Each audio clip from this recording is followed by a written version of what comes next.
Welcome to the Startup Physicians Podcast, where we explore how doctors lead healthcare innovation. Please like and follow our show to join our community of physicians contributing to meaningful change. Hi, everyone. Welcome back to the Startup Physicians Podcast. This is your host, Dr. Alison Curfman, and I am joined today by Dr. Marissa Caudill.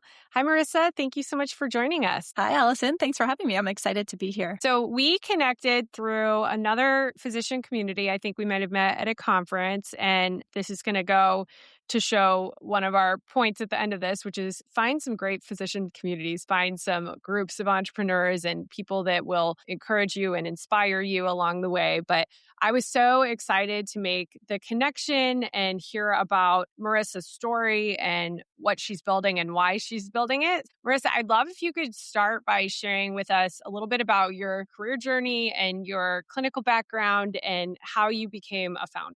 Sure. So it's so funny, when you reflect, you kind of wonder, how did I end up here? Because it's so not linear. It's not where I expected to be. If you had asked me 10 years ago, would I be the founder of a new tech company for physicians? I would have said, no, definitely not. But here I am. So my training is as a child psychiatrist. I went to the University of Connecticut, came out to Los Angeles in 2007 for residency and fellowship, met my husband, and didn't plan to stay here, but here we are almost 20 years later, haven't left LA. And after training, I started private practice. I kept a part-time W-2 job because I was worried I wouldn't fill my private practice. And I wanted to have health insurance, even though I had it through my husband. I don't know. I was just anxious starting out, right? Like so many of us are. How am I going to pay the bills? I had a new baby. There's a lot of... I wanted to be secure.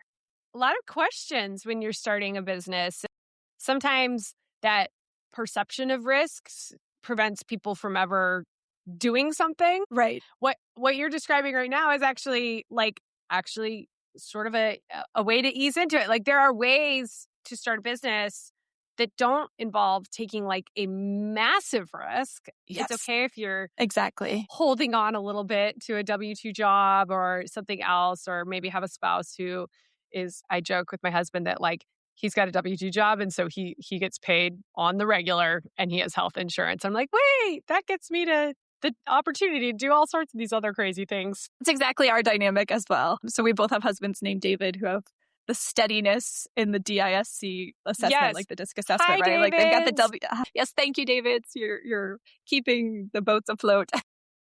So starting out, exactly, it felt really risky. And generally I am not, or I wasn't until then, a risk-taking person. My family of origin is one that they didn't have a lot of money. I was the first person in the family to go to college. I'm definitely the first doctor in the family. And going back to live in my parents' basement was never going to be an option. So I felt I need to succeed at adulting. So taking that job that was going to give me a floor, right, was making me feel more secure as I started to open a private practice, which felt risky. It really wasn't. Here in Los Angeles, especially, there's plenty of people who can pay. There's plenty of demand for child psychiatrists. What ended up happening was my private practice filled very quickly. So within 6 months, I was working more than I wanted to be working because I was doing 20 hours a week in this community clinic, 20 hours a week in my private practice. And within a year and a half, ultimately, I had to leave the community clinic. Even though I really liked it, it just made no financial sense because I was making so much more in my private practice and I enjoyed it more. So I did private practice for about 5-6 years. And then during that time, I welcomed a second child. And through that, I realized there was this imbalance in private practice at the time because I wasn't 40 hours a week. So I didn't hire help and I didn't do or hadn't done yet a lot of coaching about having kind of a CEO mindset. I still had the mindset that I think is common to a lot of us as physicians, which is I can do it, therefore I should do it. So I was handling every aspect of my business. And, as a psychiatrist, you really just need a room and hang your shingle. You don't need a lot of equipment. It's not complicated in the way that other medical specialty practices can be. But I was doing all the billing, all of the scheduling, all of the rescheduling, all of the collections, all of the super bills, all of the prior authorization. A really good use of your time as a highly trained subspecialist that has a medical degree, right? It was total waste of my time. I wish I could go back and coach my younger self and help her see that that was incorrect. Instead, I felt this isn't working. I'm burning out in my own business, right? My own practice. So wouldn't it be better if I just went to work for someone else and took a 9 to 5 where they handle all of that? And that's what I did. So when my daughter was like 1, I took a job for Kaiser Permanente in 2018 and I stayed there until 2022. That was its own different experience. It was almost like another fellowship because when I left after 4 years and 4 months, there were over 1,800 patients that I had seen for intakes who were assigned to me as their psychiatrist. And that's a lot of intakes. When you are a psychiatrist, you're hearing people's, biggest traumas, all their stories, all of that. It was a lot to process, but it also was great exposure for me to start seeing the patterns. I was working with both adults and with kids. And I think it was really a wonderful experience. I don't regret it at all. But what I realized working there was I didn't feel like I was really making the most positive impact that I could in these people's lives for their general mental health wellness trajectory, because I was very much being asked to just put a label on this, give it the pill that goes with that label, and schedule follow-up in 1 to 3 months. And don't do anything else because they have a therapist that's doing the therapy work and you're just supposed to stay in your lane as the psychiatrist. And the patterns that I recognized were really with the kids that often for the teenagers coming to see me who were really depressed or so anxious they couldn't go to school or had developed an eating disorder. There was usually a parent-child dyad dynamic that had started 5 to 10 years before and no one had helped them with, that then had resulted in the child presenting with a serious mental health problem. And so after a little break, because I needed to decompress after my years at Kaiser, I started to think how do I want to practice when I come back to this? Because I love psychiatry. I love what I do. But I realized I really wanted to work with parents. So I branded myself in 2023 as the parent doctor. And this was right after the pandemic when lots of courses were coming out. And I had taken courses during the pandemic when we were all stuck at home. And I was like, okay, I'm going to make a course for parents. And I thought I can record this and sell it and I'll make so much money. So that was where I started, like you were just talking about with me, accumulating technology, right? So I hadn't been on social media. I got on Instagram and Facebook as the parent doctor and on YouTube. I got a Kajabi account. I built my course there. I had a software called ManyChat to help me connect the leads coming in from Instagram and Facebook to Kajabi funnels. Then I had Google Workspace and Google Forms and my website built somewhere else. Paid someone to do that. The leads from the website were going to a Google form and then I would have to manually import them into Kajabi. It was all these things that just ultimately weren't talking to each other. Then I had Calendly, which again was like scheduling over here, but then I didn't have them on my list in Kajabi. So it was a lot of pieces that were driving me crazy. And it was about a year and a half into that, actually during a podcast recording where someone shared with me that they were using this software that kind of combined everything. So I started to use it. And after using it for about a year and a half, I had the experience of this is so much better. I wish I had known this 3 years ago. What if I really learned how to use this well and could break it down into a lesson plan that people could follow? And wouldn't that make other physicians' lives better? Because I knew more and more doctors who were doing what I did, which was leave their W-2, start something that felt more aligned, more directed based on their mission and their purpose and their goals with patient care and promoting health and wellness. And so that is how SuperDoc Tech was founded. That's our company. I co-founded that with my co-founder, Sodi. She's an obesity medicine specialist in Scottsdale. We literally incorporated less than a year ago. So I just got the paperwork in the mail from our lawyer that we have to refile February 8th. So we're still very new, but it's been so much fun and really an amazing experience. So I hear a couple things when you share your journey. First off, I hear multiple career transitions, which is so normal. And I think we need to normalize that as doctors. Because I remember when I got my first job as an attending, I was like, this is it. This is what I'm going to do until I for the rest of my life. I'm so excited. And even when I was in training, I spent 6 years at the same academic institution. And I remember thinking oh my God, it would be like crazy to leave the institution. It's just I felt the same way. Oh my gosh, leave academics? Wow, that is for shame, There are so many places you can thrive. So many places, whether it's going to a different employer or starting something on your own or taking a totally new path. I think that's one of the things I think we should normalize as doctors is that career transitions happen. Whether it's because you burned out or you got a different opportunity, or if you really had to sit down with yourself and you're this is not how I want to be spending my one life that I have. Mm-hmm. or if you got laid off, or if you're like me, your program got shut down because of budget reasons, or like there's all these things and we catastrophize it or we make it Yeah. seem like something's wrong with me. Mm-hmm. You just described like 4 or 5 career transitions that happened for different reasons, and you started and ended a private practice, and then you started a company, and these things are Yeah. normal. And it's just the start of a new set of opportunities, right? Yeah, I mean, for me, it very much is normal. I didn't even include in there. My background, I'm an MD PhD. So you were talking about leaving academia. I thought I was going to be like a research scientist and have Yeah. a career at UA. So you're right. There is naturally, and I left that out, right? The emotional part of there was some disappointment when that didn't work out, right? And so taking the job in community mental health and starting my own private practice felt like option B, not necessarily a lesser option or something I didn't want because I really do love clinical work, but it did feel a little bit like, have I failed at what I really set out to do, to be this like researcher? But truly Isn't it that crazy wasn't. how much we think we've failed? Yeah.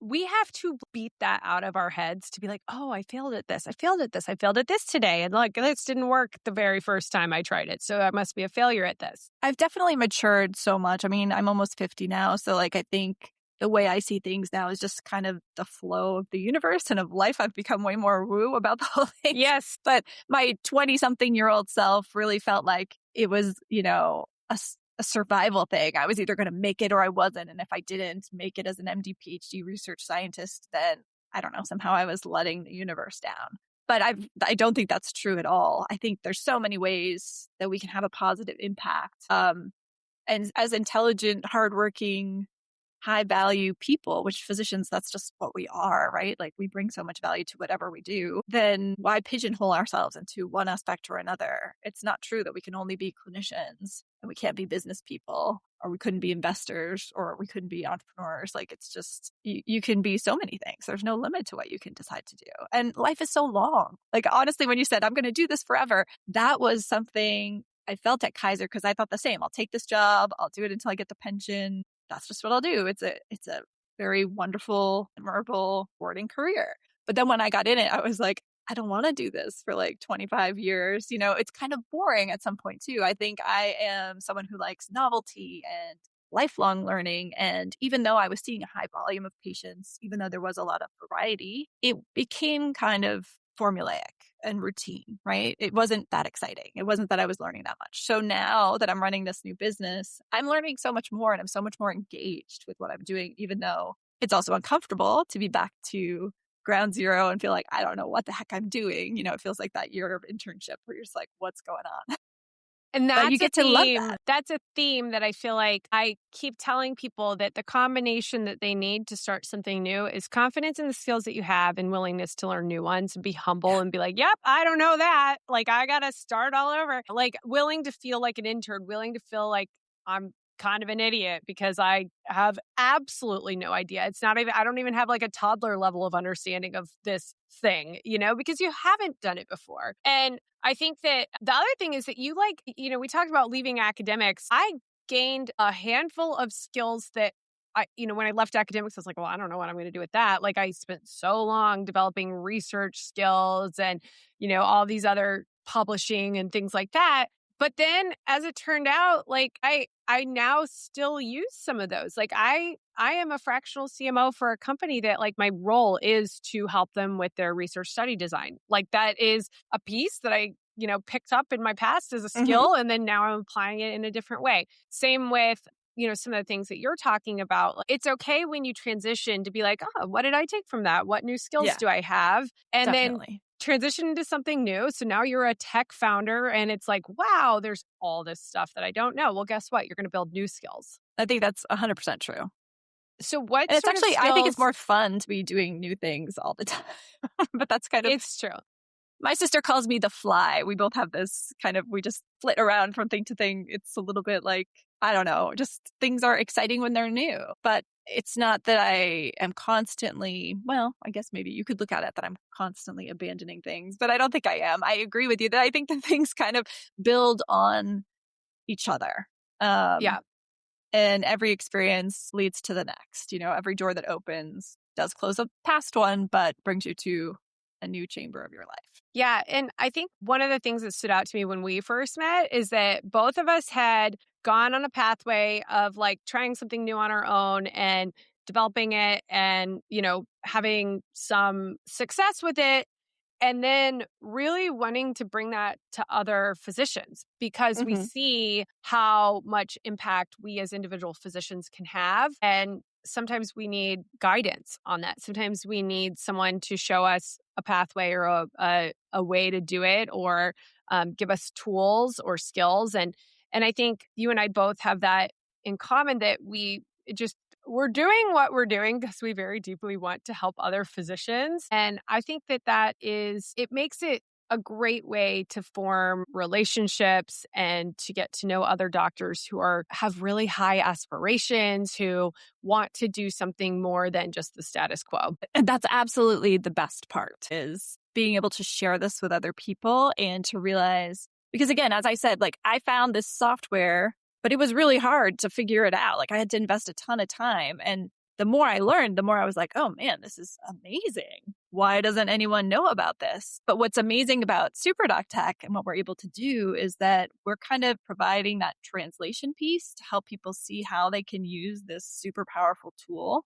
in a customized way, and then have them get really excited as they start being like, look what I did, look what happened, like look at these new leads, look at these new patients who got booked, look at my new website, my new funnel, my new course, whatever it is. It feels so good to know that they are able to do this in a community now. Whereas when I was doing it, it was all alone, which is when you're doing a new thing, it will naturally be uncomfortable. You will naturally be focused on all of the times you get it wrong. Because again, part of being wonderful, educated, hardworking physicians is that we're a little bit weak in our ability to tolerate not getting things right the first time, right? Like generally we were True. top of the class, the A students, like the kids who got it quickly. And so when you, especially in midlife, like start something new like technology, it can be really triggering for your feelings of insecurity to be like, I can't do this, and to just get frustrated. So to be able to give our community of doctors that support and the example of, yes, you can do this, see what this person did, we can help you, we can hold your hand. That's awesome. Like it feels so good to be able to help people through that hard period of learning something new. I'm a psychiatrist, so I've read a lot of psychology and things. There's this graph called the emotional cycle of change. Have you ever seen that before? No, It tell was me about it. produced by these two psychologists. I'm forgetting their names, blanking on it right now, but in the 1970s. And it basically is like, when you start something new and you embark on something new, you have uninformed optimism. You're excited, right? Like, I'm going to start a private practice. Yay. And then very quickly, usually once you start embarking on that, you start realizing all the things you didn't know and all the things you're going to have to figure out and all the pieces that have to work together. And so you quickly go from uninformed optimism to informed pessimism. And so they have this graph where then they show you declining in your level of energy and your enthusiasm. And they call that the valley of despair. And what most people end up doing is they spend some time there and then They quit. They quit and then they start a new thing, right? Like the fly, right? They go to like, I'm going to be excited about this new thing and keep going. So what we're really focused on at SuperDoc Tech is helping people predict, yes, you're about to enter the valley of despair. Like, know that you're not doing anything wrong when it starts to feel crappy and hard. That's what it's supposed to feel like. That is you progressing, and you got to keep going to get to the other side, which is informed optimism, and then ultimately like mastery and success on the other side. And you're just going to keep doing that, right? That's what a business is. When you start a new business, as you grow, there's always going to be a new phase where you're doing something you haven't done before, and you have to figure out how to put these pieces together. And there's a valley of despair. But with each iteration through that cycle, when you complete it, it gets easier, less emotional, you go through it faster. So it's been wonderful to be present in that journey with our members, to know that our working together is really going to help them get through it. And it absolutely is. And it's been so much fun to see people succeed and to come back and celebrate their wins. That's the best part. That's great. I love that analogy. And I see it in like the people that I work with too, that are like, they get really excited about that option of working with startups, and then they realize how much they have to learn or how much they don't know, or they start to feel really insecure about feeling like an intern all over again. And it's like, that's the part that if you could get through that and you get the right support around you, get the right peers, get the right people, communities, tools, whatever you need, but even if it's like listening to podcasts and having an accountability partner or something like that, if you can get through that, then you can get to this higher level of moving on to the next problem, which will be a better quality problem. We talked about the Exactly. quality of our problems, and you always want to be facing new problems. And so I love that example. And for people that might be like a little bit confused about exactly what your company does right now, so I'll see if I can summarize it. You tell me if I get it right. But Go High Sure. Level is a platform that is like an all-in-one. It's in my mind a little overwhelming. I don't know how to use it. I've done a lot of research on it. It looks like it's a really good backbone for any business, but I have looked at it and been like, I don't know, man. I don't know. I wouldn't even know where to start. Similar to you, when I started my most recent business, I, put on a website and then I started some socials and then I started some other stuff and I started a course and I just kept layering on like, oh, what do I need to do this? Oh, I got to buy another tool. I got to buy another tool. And I ended up with this unmanageable like tech stack that I couldn't even manage myself. I didn't know how to do anything in my business and it was very disorganized. And then I had to like curate and simplify. So you have found this platform that works really well for you, but you have become an agency for the platform, which curates it and actually creates solutions that are specific to doctors. So there are certain things like, Yes. if you are, running your own practice or your own DPC or your own, even if you're doing like personal brand stuff, there are specific things that need to happen if you're a doctor. There needs to be certain layers that like, does this part need to be HIPAA compliant, things like that. And you guys have created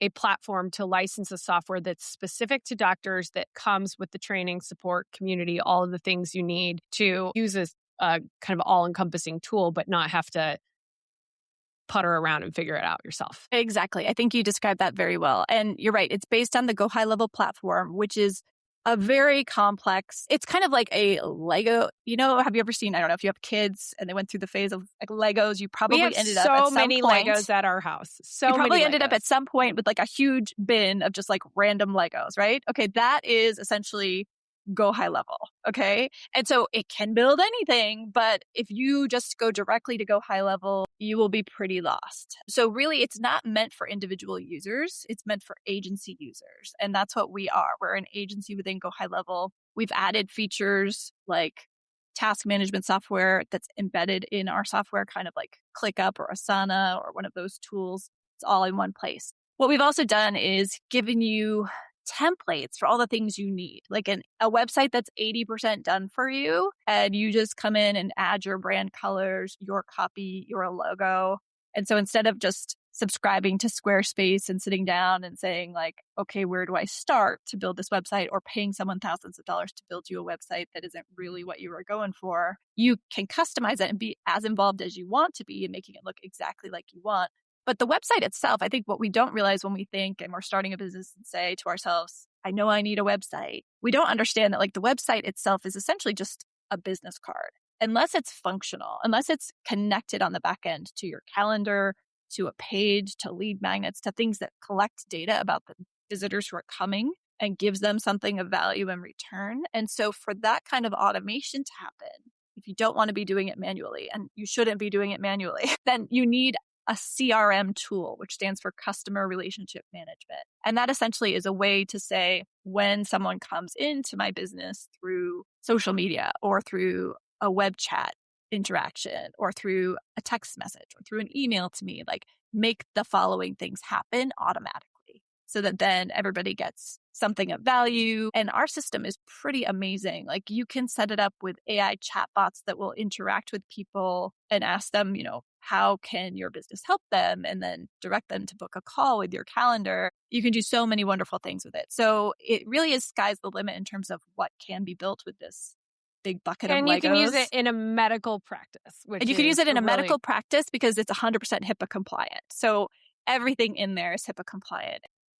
We were talking about the other tools we'd use like Kajabi, Blendly, those kinds of things. A, they're generally not HIPAA compliant, and B, they're separate and they don't really talk to each other without using a third tool like Zapier. And anytime you have a tool, most of them are effective and up most of the time, right? Like 98% of the time or more. But when you multiply them and you have 3 tools that have to work together and each one is up 98% of the time, you actually lose a lot of leads in that process when you're really busy. So have it all in one place makes it much more efficient. And the beauty of this software really is that your whole team can be logging in and using it. So if you have someone doing your social media, they can log in and upload those things and schedule them. So it does like your email management, your website, your funnels, your social media scheduling, unlimited courses, and team coordination and communication. It's really a wonderful thing. Plus AI receptionist and AI chatbot tools and things. So it's very full featured, but you're right that to go high level and try to figure out all of those tools on your own, which is what I did initially for the first year and a half, is overwhelming. It's a slog. And so you will spend many more months, if not years, in that valley of despair than you will if you go with someone. And that's really the key, right? Like when you're starting something new, partner with someone who can be an inspiration, an accountability buddy, but best if they know how to do what you're trying to do, if they can be a few steps ahead of you and hold your hand in that process. And that's really what we do at SuperDoc. I think that's great. And I think that for people who, I've had a lot of people come to me and be like, oh, I've thought about doing like a business on my own. And the actual product or the service that they're thinking of, like they would be very good at very simply putting it together. It's more like all the back end, the marketing and the branding and all the things that go into, God, so much communication is required, external communication to find clients and get leads and get people to want to come to your practice or to like what a great idea for you as a child psychiatrist to offer a service for parents. Like that's amazing. So many parents would pay for that. They're not going to pay for it if they don't know about you. So creating the systems and processes to take your idea of how you could use your clinical knowledge in a new way or in a new creative outlet, I think it's a very cool setup that you've created. And you're still practicing. Marissa is a very trustworthy doctor. She's doing this because she wants other doctors to have this, what I call the one-to-many impact of being able to really scale and reach a lot of people. So I think it's such a great platform and mission that you've started. For people who are interested, you can find Marissa on LinkedIn. We'll put her info in the show notes. The website is superdoctech.com. And I think she also has a special offer for anyone who wants to sign up. Yeah. So for everybody listening to Alison's podcast, you know how amazing she is. And we've partnered. If you go to superdoctech.com/startupphysicians, you can book a call with me there. And that way we will know that you were sent by Alison and you listened to this podcast. And when you sign up with us, enter code podcast50 to get your first 3 months 50% off. That's a huge value. And what we promise is that within 6 months, you will have more than doubled your investment with us. And it's amazing things like, you have an AI receptionist who's booking meet and greets while you're on a cruise. That happened recently for Dr. Julie, one of our clients. We had another DPC physician who joined us in August. Her practice just officially opened its doors in January. It was delayed because the build out of her office got delayed. That happens. But because of the systems she built at SuperDoc Tech and her constant outreach, like you were talking about, which was automated, she started her practice with over 20 people already paying her. So it really helped her go from that fear, right, of starting your own business and not knowing if anyone is going to show up to knowing that she was going to be profitable on day one, which really reduced her anxiety about paying rent and her staff and all of that. So it's a very powerful thing to invest your time in. And we have both done with you services where we give you all the templates that I talked about. And we have 5 hours a week of live coaching calls. We're available to you with our support. And then we also offer done for you services, where we build it all for you. You just tell us what you want and we make it happen. Awesome. Well, thank you so much for sharing your story and your journey and the mission of your new venture. And for those of you listening, I hope this was helpful for you. I hope you can feel better if you're in the pit of despair. Keep going. And we will see you next time. Thanks for listening to the Startup Physicians Podcast. This community was built for doctors who want to contribute to the future of healthcare. We offer support for physicians who are ready to make the next step towards building the career they've dreamed of. Visit startupphysicians.com to learn more. And if this episode resonated with you, share it with another friend who needs to hear it. Let's change the future of healthcare together.